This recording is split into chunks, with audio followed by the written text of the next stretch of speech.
এই কইবর শান্তির জায়গা না, নেককার হইলে এই কইবর তার জন্য জান্নাতের বাগান। আর যদি বদকার হয় আল্লাহ জানে আল্লাহ কি করবে।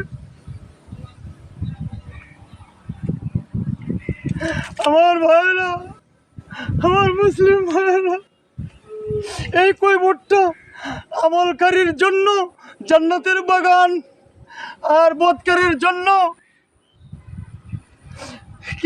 কি হয় আল্লাহ জানে।